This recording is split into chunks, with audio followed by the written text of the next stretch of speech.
Sunday. I'm not sure why I'm writing this down on paper and not on my computer. I guess I just noticed some odd things. It's not that I don't trust the computer. I just need to I need to organize my thoughts. I need to get down all the details, somewhat objective, somewhere I know that what I write can't be deleted or changed. Not that that's happened. It's just everything blurs together here, and the fog of memory lends a strange cast to things. I'm starting to feel cramped in this small apartment. Maybe that's the problem. I just had to go into the cheapest apartment, the only one in the basement. The lack of windows down here makes day and night seem to slip by seamlessly. I haven't been out in a few days because I've been working on this programming project so intensively. I suppose I just wanted to get it done. Hours of sitting and staring at a monitor can make anyone feel strange. But I don't think that's it. I'm not sure when I first started to feel like something was odd. I can't even define what it is. Maybe I just haven't talked to anyone in a while. That's the first thing that crept up on me. Everyone I normally talk to online while I program has been idle, or they've simply not logged on at all. My instant message goes from unanswered. The last email I got from anyone was a friend saying he talked to me when he got back from the store, and that was yesterday. I'd call him with my cell phone, but reception's terrible down here. Yeah, that's it. I just need to call someone. I'm gonna go outside. Well, that didn't work so well. As the tingle of fear fades, I'm feeling a little ridiculous for being scared at all. I looked in the mirror before I went out. I didn't shave the 2-day stubble I've grown. I figured I was just going out for a quick cell phone call. I did change my shirt, though, because it was lunchtime. I guessed that I I'd run into at least one person I know. That didn't end up happening. I wish it did. When I went out, I opened the door to my small apartment slowly. A small feeling of apprehension had somehow already lodged itself in me. For some indefinable reason, I chalked it up to having not spoken to anyone but myself for a day or two. I peered down the dingy gray hallway, made dingier by the fact it was a basement hallway. On one end, a large metal door led to the building's furnace room. It was locked, of course. Two dreary soda machines stood by it. I bought a soda from one the first day I moved in, but it had a 2-year-old expiration date. I'm fairly sure nobody knows those machines are even down here, or my cheap landlady just doesn't care to get them restocked. I closed my door softly and walked in the other direction, taking care to not make a sound. I have no idea why I chose to do that, but it was fun giving in to the strange impulse not to break up the drowning hum of the soda machines, or at least for a moment. I got into the stairwell and took the stairs up to the building's front door. I looked through the heavy doors, small square windows, and received quite the shock. It was definitely not lunchtime. City gloom hung over the dark street outside, and the traffic lights at the intersection in the distance blinked yellow. Dim clouds, purple and black from the glow of the city, hung overhead. Nothing moved save the few sidewalk trees that shifted in the wind. I remember shivering, though. I wasn't cold. Maybe it was the wind outside. I could vaguely hear it through the heavy metal door. I knew it was that unique kind of late night wind, the kind that was constant, cold, quiet, save for the rhythmic music it made as it passed through the countless unseen tree leaves. I decided not to go outside, and instead I lifted my cell phone to the door's little window and checked the signal meter. The bars filled up the meter, and I smiled. Time to hear someone else's voice. I remember thinking, relieved. It was such a strange thing to be afraid of nothing. I shook my head, laughing at myself silently. I hit speed dial for my best friend Amy's number and held the phone up to my ear. It rang once, but then it stopped. Nothing happened. I listened to silence for a good 20 seconds and hung up. I frowned and looked at the signal meter. Again, still full. I went to dial her number again, but my phone rang in my hand, startling. I put it up to my ear. Hello? I asked, almost immediately finding down a small shock at hearing the first spoken voice in days, even if it was my own. I'd gotten used to the drowning hum of the building's inner workings, my computer, and the soda machines in the hallway. There's no There was no response to my greeting at first, but then finally a voice came. "Hey," said a clear male voice, obviously a college age like me. "Who's this?" "John?" I replied, confused. "Oh, sorry, wrong number." He replied, then hung up. I lowered the phone slowly and leaned against the thick brick wall of the stairway. It was strange. I looked at my received calls list, but the number was unfamiliar. Before I could think on it further, the phone rang loudly, shocking me yet again. This time I looked at the caller before I answered. It was another unfamiliar number. This time I held the phone up to my ear but said nothing. I heard nothing but the general background noise of a phone, and then a familiar voice broke the tension.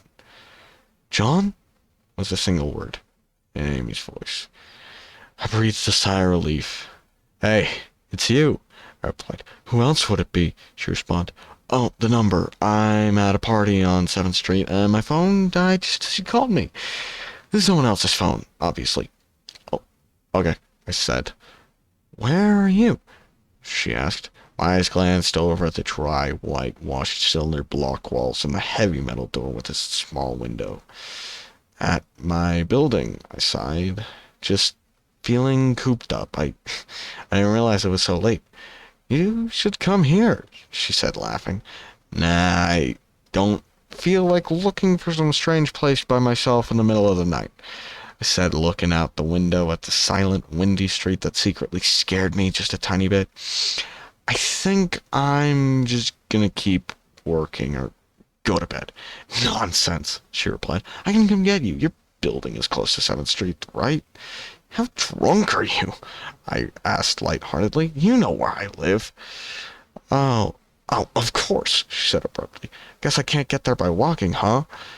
"You could if you wanted to waste half an hour," I told her. "Right, okay," she said. "Have to go. Good luck with your work." I lowered the phone once more, looking at the numbers flash as the call ended. Then the droning silence suddenly reasserted itself in my ears.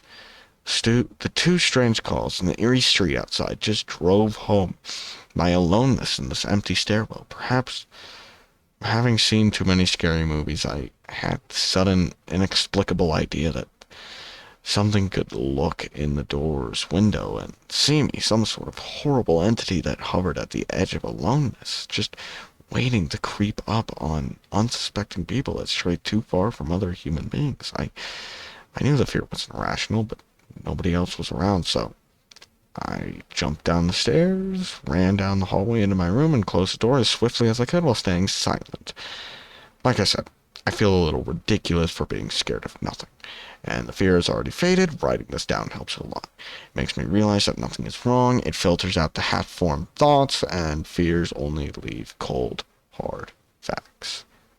It's late. I got a call from a wrong number, and Amy's phone died, so she called me back from another number. Nothing strange is happening.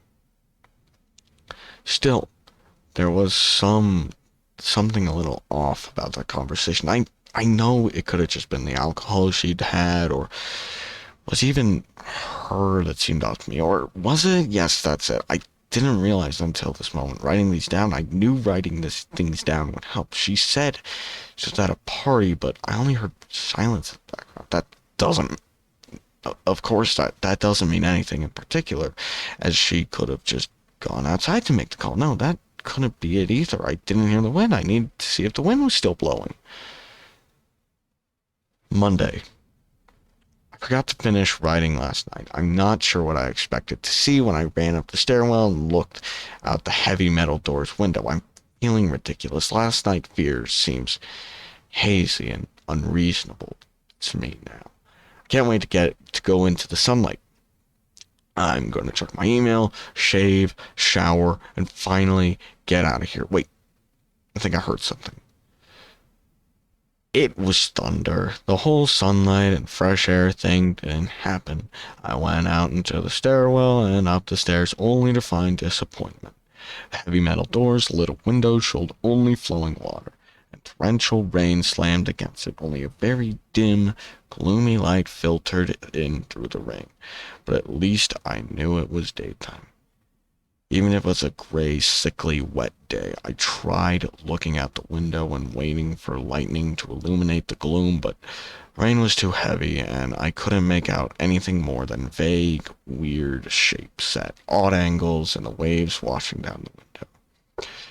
Disappointed, I turned around, but I didn't want to go back to my room. Instead, I wandered further up the stairs, past the first floor and the second. The stairs ended at the third floor, the highest floor in the building. I looked through the glass that ran up the outer wall, and the highest floor that but it was that warped, thick kind that scatters the light. Not that there was much to see through the rain to begin with. I opened the stairwell door and wandered down the hallway. The 10 or so thick wooden doors, painted blue a long time ago, were all closed. I listened as I walked, but it was the middle of the day, so I wasn't surprised that I heard nothing but the rain outside.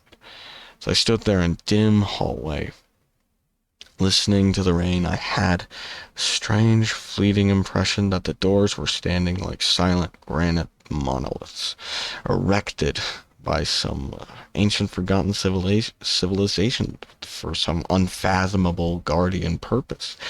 Lightning flashed, and I could have sworn that for just a moment the grainy old blue wood looked just like rough stone. I laughed at myself for letting my imagination get the best of me, but then it occurred to me that the dim gloom and lightning must mean there was a window somewhere in that hallway. A vague memory surfaced. I suddenly recalled that the third floor had an alcove and an inset window halfway down the floor's hallway. Excited to look out into the rain and possibly see another human being, I quickly walked over to the alcove, finding the large stained glass window. Rain washed down it, as with the front door's window, but I could open this one. I reached a hand out to let it slide open, but hesitated. The strangest feeling that if I opened the window, I would see something absolutely horrifying on the other side. Everything's been so odd lately. So I came up with a plan. I came back here to get what I needed. I don't seriously think anything will come of it, but I'm bored, it's raining, and I'm going stir crazy. I came back to get my webcam. The cord isn't long enough to reach the third floor by any means, so instead I'm going to hide it between the two soda machines in the dark end of my basement hallway. Run the wire along the wall and under the door and put black duct tape over the wire to blend it in with the black plastic strip that runs along the base of the hallway's walls. I know this is silly, but I don't have anything better to do. Well, nothing happened. I propped open the hallway to stairway door, steeled myself, then flung the heavy front door wide open and ran like hell down the stairs to my room and slammed the door. I watched the webcam on my computer intently, seeing the hallway outside my door and most of the stairwell. I'm watching it right now, and I don't see anything interesting. I just wish the camera's position was different so that I could see out the front door. Hey, someone's online. I got out an older, less functional webcam that I had in my closet to video chat with my friend online. I couldn't really explain to him why I wanted a video chat, but it felt good to see. It felt good to see another person's face. He couldn't talk very long, and we didn't talk about anything meaningful, but I feel much better. My strange fear has almost passed. I would feel completely better, but there was something odd about our conversation. I know I've said that everything has seemed on, but it was very vague in his response. I can't recall one specific thing he said. No particular name or place or event. But he did ask for my email address to keep in touch. Wait, I just got an email. I'm about to go out. I just got an email that Amy has asked me to meet her for dinner at the place we usually go to. I do love pizza, and I've just been I've just been eating random food from my poorly stocked fridge for days, so I can't wait. Again, I feel ridiculous about the odd couple of days I've been having. I should destroy this journal when I get back. Ooh, their email.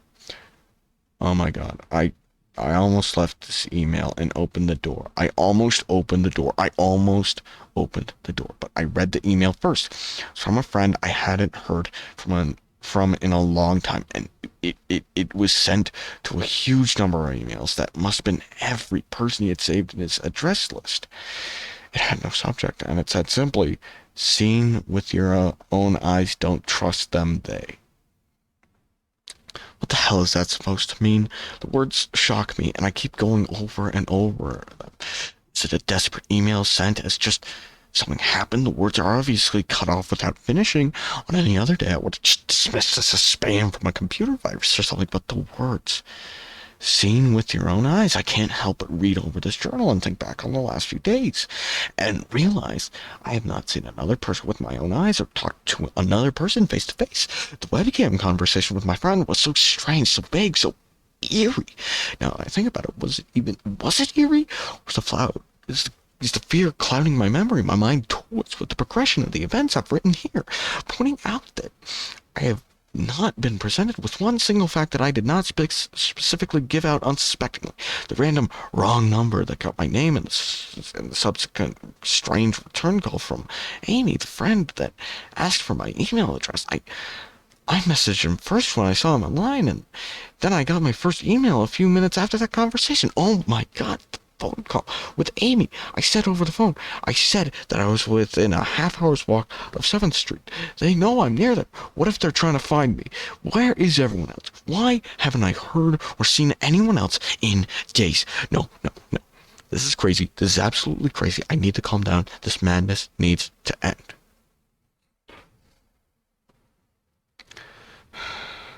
I don't know what to think. I ran about my apartment furiously, holding my cell phone up to every corner to see if it got a signal through the heavy walls. Finally, in the tiny bathroom, near one ceiling corner, I got a single bar. Holding my phone up there, I sent a text message to every number in my list, not wanting to betray anything about my unfounded fears. I simply sent, "You seen anyone face to face lately?" At that point, I just wanted any reply back. I didn't care what the reply was, or if I embarrassed myself. I tried to call someone a few times, but couldn't get my head high enough, and if I brought my cell phone down even an inch, it lost signal. Then I remembered my computer and rushed over to it, instant messaging everyone online. Most were idle or away from their computer. No one responded. My messages grew more frantic. I started telling people where I was and to stop by in person for a host of barely passable reasons. And I started telling people where I didn't care about anything at that point. I just needed to see another person. I also tore apart my apartment looking for something that I might have missed, some way to contact another human being without opening the door. I know it's crazy. I know it's unfounded, but what if I just need to be sure? I taped the phone to the ceiling in case. Tuesday. The phone rang. Exhausted from last night's rampage, I must have fallen asleep. I woke up to the phone ringing and ran into the bathroom, stood on the toilet, and flipped open the phone, taped to the ceiling. It was Amy. And I feel so much better. She was really worried about me and apparently had been trying to contact me since the last time I talked to her. She's coming over now, and yes, she knows where I am without me telling her. I feel so embarrassed. I am definitely throwing this journal away before anyone sees it. I don't even know why I'm writing in it now. Maybe it's just because it's the only communication I've had at all since God knows when. I look like hell too. I looked in the mirror before I came back here. My eyes are sunken, my stubble is thicker, and I just look generally unhealthy. My apartment is trashed, but I'm not gonna clean it up. I think I need someone else to see what I've been through. These past few days have not been normal. I am not one to imagine things. I know I have been the victim of extreme probability. I probably missed seeing another person a dozen times. I just happened to go out when it was late at night or the middle of the day when everyone was gone. Everything's perfectly fine. I know this now. Plus, I found something in the closet last night that helped me tremendously. A television. I set it up just before I wrote this, and it's on in the background. Television has always been an escape for me. I and it reminds me that there's a world beyond these dingy brick walls. I'm glad Amy's the only one that responded to me after last night's frantic pestering of everyone I could contact. She's been my best friend from years. She doesn't know it, but I count the day I met her among the few moments of true happiness in my life. I remember that warm summer day fondly. It seems a different reality from this dark, rainy, lonely place. I feel like I spent days in that playground, much too old to play. I remember talking with her and hanging around doing nothing at all. I still feel like I can go back to that moment sometimes, and it reminds me that this damn place is not all there is. Finally, a knock on the door.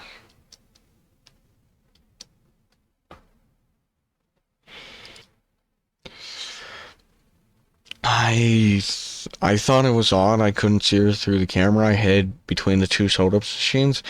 I figured that it was bad positioning, like when I couldn't see out the front door. I should have known. I should have known after the knock. I yelled through the door jokingly that I had a camera between the soda machines because I was embarrassed myself that I'd taken this paranoia so far. After I did that, I saw her image walk over to the camera and looked down at it. She smiled and waved.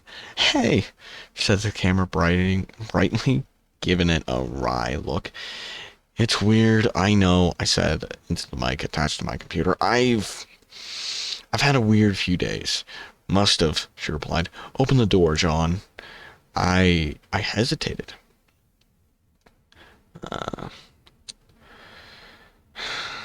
How could I be sure? "Hey, humor me a second here," told her through the mic. "Tell me one thing about us. Just prove to me you're you." She gave the camera a weird look. All right," she said, slowly thinking.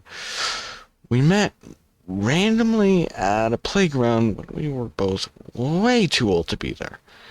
I sighed deeply as reality returned and fear faded. God, I'd been so ridiculous. Of course it was Amy. That day wasn't anywhere in the world except in my memory. I never mentioned it to anyone, not out of embarrassment, but out of a strange secret nostalgia and a longing for those days to return. If there was some unknown force at work trying to trick me, so I feared there was no way they could know about that day.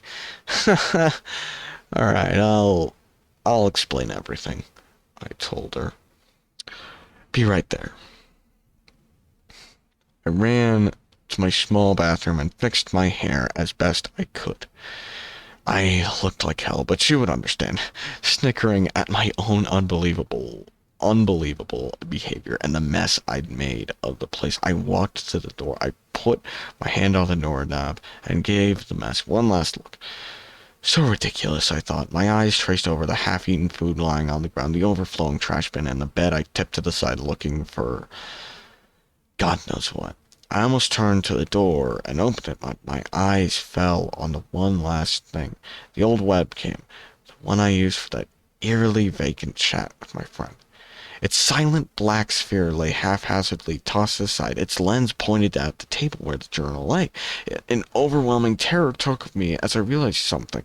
If it could see me, if it could see through the camera, it would have seen what I just wrote about today. I asked her for the one thing about us, and she chose the one thing that I thought they or it did not know, but it did know. It could have been watching me the whole time. And then opened the door. I screamed in uncontrollable terror. I stomped on the old webcam on the floor. The door shook. The doorknob tried to turn, but I didn't hear Amy's voice through the door. Was the basement door made to keep out drafts too thick, or was Amy not outside? What could have been trying to get in? If not her, what the hell is out there? I saw her on my computer through the camera outside. I heard her on the speakers through the camera outside, but was it real? How could I know? She's gone now. I screamed and shouted for help. I piled everything in my apartment against the front door.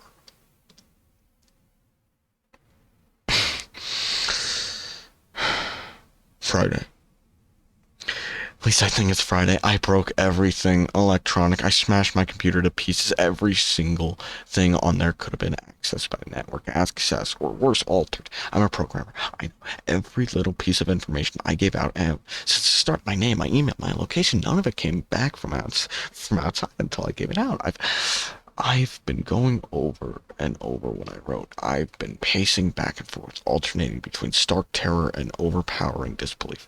Sometimes I'm absolutely certain some phantom entity is dead set on the simple goal of getting me to go outside. Back to the beginning with the phone call from Amy. She was effectively asking me to go to open the door and go outside.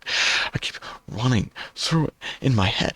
One point of view says I'm acting like a madman, and all of this is extreme convergence of probability. Never going outside at the right times by pure luck, never seeing another person by chance, getting a random nonsense email by some computer virus at the right time. The other point of view says that extreme convergence of probability is the reason that whatever is out there hasn't gotten me already. I keep thinking I never open the window on the third floor. I never opened the front door until that incredibly stupid stunt with the hidden camera, after which I ran straight to my room and slammed the door. I haven't opened my own solid door since I flung open the front door of the building. Whatever's out there, if anything's out there, never made an appearance in the building before I opened the front door. Maybe the reason it wasn't in the building already was that it was elsewhere, getting everyone else, and it waited until I betrayed my existence trying to call Amy. A call which didn't work until it called me and asked me my name.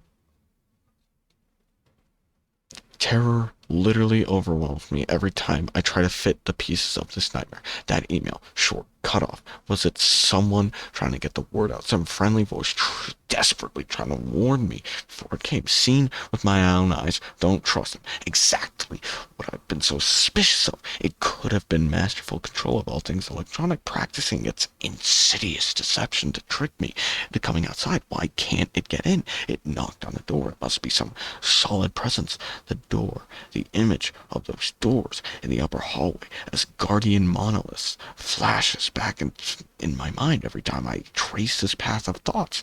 Is there some phantom entity trying to get me to go outside? Maybe it can't get through doors. I keep thinking back over all the books I've read or movies I've seen, trying to generate some explanation for this. Doors have always been such intense foci of human imagination. I always seen as warrants or portals through special importance, or perhaps the door is just too thick. I know that I couldn't bash through any of the doors in this building, let alone that heavy basement ones. Aside from that, the real question is, why does it even want me? If it just wanted to kill me, it could have done that a number of ways, including just waiting until I starved to death. What if it doesn't want to kill me? What if it has some far more horrific fate in store for me? God, what can I do to escape this nightmare? A knock on the door. I told the people on the other side of the door I need a minute to think and I'll come out. I'm really just writing this down so I can figure out what to do. At least this time I heard their voices. My paranoia, and yes, I recognize I'm being paranoid, has me thinking of all sorts of ways that their voices could be faked electronically. There could be nothing but speakers outside simulating human voices. Did it really take them 3 days to come talk to me? Amy, supposedly out there, along with 2 policemen and a psychiatrist. Maybe it took them 3 days to think of what to say to me. The psychiatrist's claim could be pretty convincing if I decided to think this has all been a crazy misunderstanding and not some entity trying to trick me into opening the door. The psychiatrist had an older voice, authoritarian, but still caring. I liked it. I'm desperate just to see someone with my own eyes. She said that I have something called psychosis. And I'm just one of a nationwide epidemic of thousands of people having breakdowns triggered by some suggested email that got through somehow. I swear, he said, got through somehow. I think he means spread throughout the country inexplicably, but I'm incredibly suspicious that the entity slipped up and revealed something. He said I am part of a wave of emergent behavior, that a lot of other people are having the same problem with the same fears, even though we've never communicated. That neatly explains the strange email about eyes I got. I didn't get the original triggering email. I got a descendant of it. My friend could have broken down too and tried to warn everyone he knew against his paranoid fears. That's how the problem spreads, the psychiatrist claims. And I could have spread it too, with my texts and instant messages online to everyone I know. One of those people might be melting down right now after being triggered by something I sent them, something they might interpret any way that they want. Something like a text saying, anyone seen anyone's face-to-face lately? Psychiatrist told me that he didn't want to lose another one, that people like me are intelligent, and that's our downfall. We draw connections so well that we draw them even when they shouldn't be there. He said it's easy to get caught up in paranoia in our fast-paced world. A constant changing pace where more and more interaction is simulated. I have to give him one thing. It's a great explanation. It neatly explains everything. It perfectly explains everything. In fact, I have every reason to shake off this nightmarish fear that something or consciousness or being out there wants me to open the door so it can capture me for some horrible fate worse than death. It would be foolish, after hearing that explanation, to stay in here until I starve to death just to spite the entity that might have got everyone else. It would be foolish to think that after hearing that explanation, I might be one of the last people left alive on an empty world, hiding in my secure basement room, spiting some unthinkable, deceptive entity that just by refusing to be captured. It's a perfect explanation for every single strange thing I've seen or heard. And I have every reason in the world to let all my fears go and open the door. That's exactly why I'm not going to. How can I be sure? How can I know what's real and what's deception? All of these damn things with their wires and their signals that originate from some unseen origin. They're not real. I can't be sure. Signals through a camera, faked video, deceptive phone calls, emails, even the television lying broken on the floor. How can I possibly know it's real? It's just signals, waves, light, the door. It's bashing on the door. It's trying to get in. What insane mechanical contrivance could it be used to simulate the sound of men attacking the heavy wood so well? At least I'll finally see it with my own eyes. There's nothing left in here for it to deceive me with. I've ripped apart everything else. It can't deceive my eyes, can it? Seen with your own eyes, don't trust them. Wait. Was that desperate message telling me to trust my eyes or warning me about my eyes too? Oh my God. What's the difference between a camera and my eyes? They both turn light into electric signals. They're the same. I can't be deceived. I have to be sure. I have to be sure. Date unknown. I calmly asked for a paper and a pen, day in and day out, until it finally gave them to me. Not that it matters. What am I gonna do? Poke my eyes out? The bandages feel like a part of me now. The pain is gone. I figure this will be one of my last chances to write legibly, as without my sight to correct mistakes, my hand will slowly forget the motions involved. This is sort of self-indulgence, this writing. It's a relic of another time, because I'm certain everyone left in the world is dead, or something far worse. I sit against a padded wall, day in, day out. The entity brings me food and water. It masks itself as a kind nurse, as an unsympathetic doctor. I think it knows that my hearing has sharpened considerably now that I live in darkness. It fakes conversations in the hallway. On the off chance I might overhear, one of the nurses talks about having a baby soon. One of the doctors lost his wife in a car accident. None of it matters. None of it is real. None of it gets to me. Not like she does. That's the worst part. The part I almost can't handle. The thing comes to me, masquerading as Amy. Its recreation is perfect. It sounds exactly like Amy, feels exactly like her. It even produces a reasonable facsimile of tears that makes me feel on its lifelike cheeks. When it first dragged me here, it told me all the things I wanted to hear. It told me that she loved me, that she had always loved me, that it didn't understand why I did this, that we could still have a life together if only I could stop insisting that I was being deceived. It wanted me to believe, no, it needed me to believe that she was real. I almost fell for it. I really did. I doubted myself for the longest time. In the end, though, it was all too perfect, too flawless, and too real. The false Amy used to come every day, then every week, and finally stopped coming altogether. But I don't think the entity will give up. I think the waiting game is just another one of its gambits. I will resist it for the rest of my life if I have to. I don't know what happened to the rest of the world, but I do know that this thing needs me to fall for its deceptions.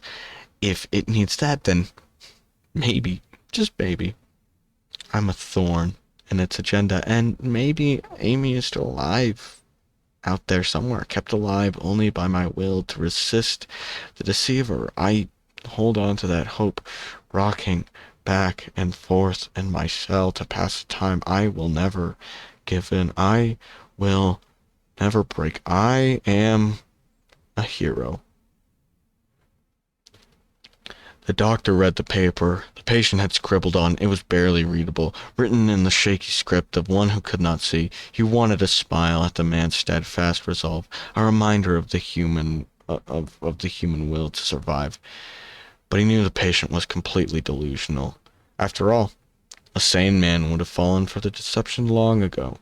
The doctor wanted to smile. He wanted to whisper words of encouragement to the delusional man. He wanted to scream, but the nerve filaments wrapped around his head and into the eyes made him do otherwise. His body walked into the cell like a puppet and told the patient once more that he was wrong, and that there was nobody trying to deceive him.